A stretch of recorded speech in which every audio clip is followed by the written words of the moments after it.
Bonjour à toutes et à tous les gars, j'espère que vous allez tous très bien. Aujourd'hui on se retrouve pour une toute nouvelle vidéo. On a Bitcoin qui explose sur ses précédentes heures. Je vais vous expliquer pourquoi, c'est dû à une news et on a ce soir une news qui va être également très importante à surveiller. J'étais pas disponible malheureusement sur les dernières 24 heures. Mais voilà, je reprends. On a une parfaite exécution du plan que je vous avais partagé il y a 2 jours, donc avant-hier. Le biais était parfaitement baissier, donc on a bien réalisé la baisse qu'on attendait et on a eu le top à court terme. Donc magnifique, la belle redistribution qu'on attendait. On est quand même venu chercher un niveau très important selon moi et il est possible qu'on ait un retour à la TH prochainement. Je vous en parle juste après, on a plusieurs scénarios qui peuvent se réaliser. On ira voir ensuite Solana, Ethereum, Tao ainsi que le PP qui exécute d'ailleurs super bien notre demand. Je vous souhaite un bon visionnage les gars et puis n'oubliez pas si la vidéo vous plaît, n'hésitez vraiment pas à la liker et à vous abonner si ce n'est pas déjà fait et puis on est directement parti. Voilà, pour rappel, donc lorsque je vous ai filmé la vidéo, on était vraiment ici, tu vois, avant-hier, lorsque je voulais publier. Donc en fait, on était revenu ici dans la supply la plus pertinente. Pourquoi? Parce qu'elle était au niveau de la tiers, juste ici. Donc lorsqu'on est venu au contact en fait de ce support, qui est donc la tiers, la The Money ici, elle a acheté, donc elle a émis des ordres en achat sur le carnet d'ordre, ce qui a permis à la Smart Money, à ce moment-là, ici, de vendre. D'accord? Donc en fait, elle est simplement venue protéger ses positions à court terme juste là en venant mitigated la supply, là où elle avait le plus de positions ici dans tout ce mouvement baissier. On avait bien repéré ici ce bear flag juste là qui avait été liquidé à la hausse juste ici, donc très cool. On avait bien ici toutes ces liquidités qui servaient ici de confluence donc pour le biais baissier. Tu vois, là où on a eu les liquidités, on a une grosse accélération baissière, c'est normal. Maintenant, c'est super intéressant, tu le vois, on est revenu chercher la potentielle tiers, donc ce gros niveau extrêmement impulsif, tu vois, on est donc bien venu liquider juste là avec cette petite mèche. Donc, ce n'était pas une tiers malheureusement, mais c'était quand même un gros niveau de liquidité qui a bien été récupéré. Donc, on est venu également liquider cette trendline juste ici. Maintenant, il ne faut pas oublier qu'on a quand même ici un support qui est quand même, selon moi, assez gros, tu vois. Tout ça là, ici en bleu, c'est un gros support. Maintenant, est-ce qu'il n'a pas été liquidé du coup avec la trendline que je viens de te partager? C'est vraiment pas impossible. Et ce qui sera déterminant, ce sera la news qu'on aura ce soir, donc la FOMC, la décision sur les taux d'intérêt. Alors, je te spoil tout de suite, on ne va pas baisser les taux d'intérêt ce soir, mais ce qui va être très important à repérer, c'est le ton que Jérôme Powell va prendre. D'accord? S'il est un petit peu plus hawkish, on dit hawkish si justement il dit que il est possible qu'il tienne encore les taux, que l'inflation n'est pas forcément maîtrisée, etc. Il sera hawkish et donc ce sera bien pour la force du dollar et donc moins bien pour les assets à risque, le Bitcoin. Au contraire, si durant la FOMC, il est plus dovish lorsqu'il répond aux journalistes, à ce moment-là, ce sera moins bon pour le dollar. Le dollar devrait perdre en valeur et donc le BTC devrait continuer sa hausse et venir chercher beaucoup plus haut à ce moment-là. Et on devrait venir chercher donc la TH. Dans tous les cas, on le sait, la TH va être récupérée tôt ou tard, donc d'ici quelques jours ou quelques semaines. Maintenant, on arrive quand même sur un niveau important, tu vois. Ici, on avait donc une structure baissière comme ceci. Sauf que si on veut effectuer des plus bas et venir chercher l'équité qu'on a en dessous et venir chercher, tu vois, la demand juste ici, je vais te la tracer comme ça tu la verras un petit peu mieux. On a cette demand qui est extrêmement intéressante, c'est la demand environ des 63 000 $ et je n'exclus vraiment pas un retour à ce niveau ici. Donc si on veut venir chercher cette demand, il faudra venir récupérer l'équité ici, tac, et à ce moment-là, ça se fera très probablement durant la FOMC, tu vois. On pourrait tout à fait avoir une grosse mèche, retourner dans la supply et ensuite on dump dans les prochains jours, tu vois. C'est vraiment pas impossible.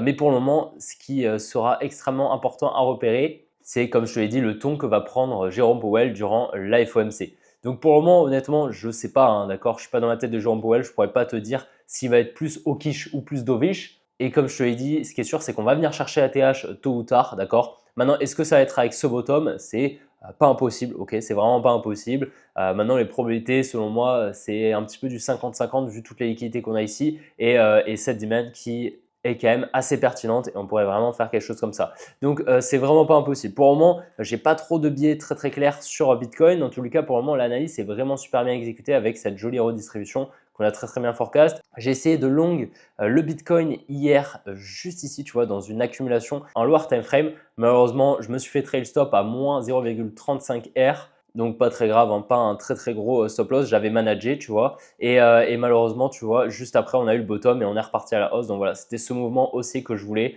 pour venir chercher ce high. Malheureusement, je ne l'ai pas eu, donc c'est pas très grave. C'était simplement une question de timing. J'ai manqué de timing, mais j'avais le bon biais. C'est pour ça, le trading, c'est très compliqué, dû justement aux facteurs de biais et de timing. Parce que le bon biais, tu peux l'avoir en investissement à partir du moment où tu as le bon biais, tu vas être rentable.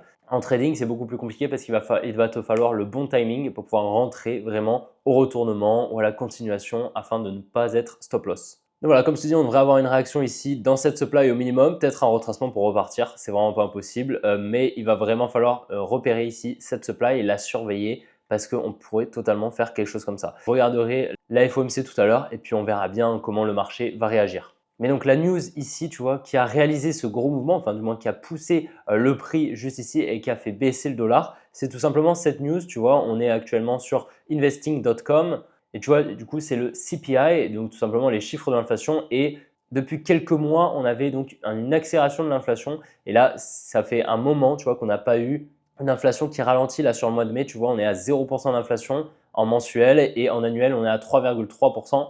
Donc tu vois, on voit bien que l'inflation ralentit, donc c'est cool. Maintenant, comme je te l'ai dit, ça ne veut vraiment pas dire qu'on va baisser les taux. Honnêtement, je suis sûr à 100% qu'on ne va pas baisser les taux ce soir. Par contre, le marché price plutôt une baisse des taux entre septembre et novembre. Je suis super content sur le Solana, le biais s'exécute super bien. On est bien venu chercher ici cette demand au niveau des 150 $ à peu près. Donc je te l'avais partagé déjà il y a un moment. Tu vois, on avait cette zone de faire le gap ici à venir combler. Donc super, on est bien venu chercher ce niveau. À présent, on devrait venir chercher au minimum ces liquidités et on pourrait même pousser un petit peu plus haut. C'est vraiment pas impossible. Comme je te l'ai dit, ça dépendra un petit peu du Bitcoin. Dans tous les cas, ces liquidités vont être récupérées. On devrait venir chercher ici cette supply au niveau des 170 $. Ça m'étonnerait pas du tout. Dans tous les cas ici, voilà, très très content de cette demand qui était pour moi la plus pertinente. On est bien venu la récupérer en venant liquider ici ce gros support ici. Donc la smart money est venue récupérer la contrepartie tout simplement sous ce support. Ethereum, tu te souviens peut-être quand on était ici, donc je t'avais dit que j'attendais une liquidation ici, donc un UTAD, une deuxième liquidation de Set Up Trust, tu vois, donc la première liquidation de la distribution qu'on a ici,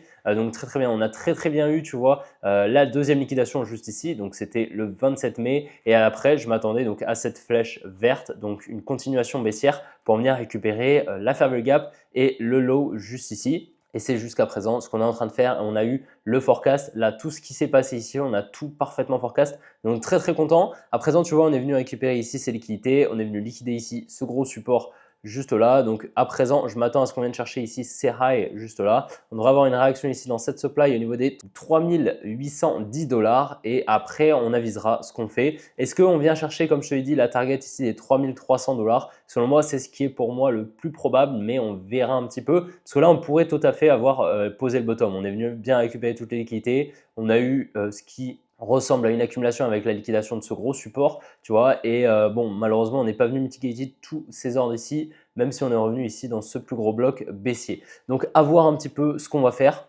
Mais pour le moment, je m'attends à un mouvement haussier à court terme, tu vois, venir chercher ces highs juste ici. Tao, on avait très très bien repéré ici ce joli support juste là. On est bien venu liquider et à présent, je m'attends potentiellement à ce qu'on vienne donc effectuer des plus hauts et venir chercher les liquidités ici au nord. Tu vois, on a ici des equal high, donc de la liquidité pour nous.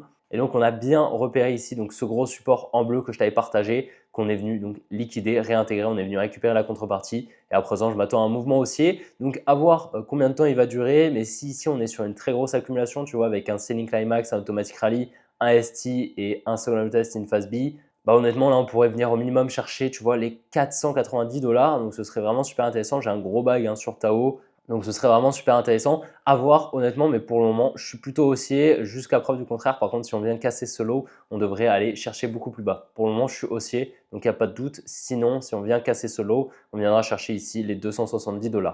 Le PP qui exécute super bien la demand, donc cette zone ici, ce mouvement baissier dans le mouvement haussier que je t'avais partagé, donc la smart money est venue mitigated, donc refermer ses ordres négatifs juste là dans cette demand. Donc je t'avais partagé quand on était environ ici, tu vois, et on a bien rebondi dedans et à présent, ça ne m'étonnerait pas qu'on vienne liquider tous ces highs juste ici et qu'on vienne exécuter une réaccumulation. Donc une très très jolie entrée qui aurait pu être prise ici et maintenant pour le moment, je suis bullish tant qu'on ne passe pas sous ce low. Comme je te l'ai dit, ce soir va être déterminant, donc le discours de Jérôme Powell, il faudra bien voir un petit peu comment le marché réagit. Qu'est-ce qu'il dit, s'il est plutôt hawkish ou dovish. Tu vois, si par exemple, il dit durant son discours qu'il pense qu'il va encore garder les taux assez hauts parce que l'inflation n'est pas encore contrôlée, etc. etc.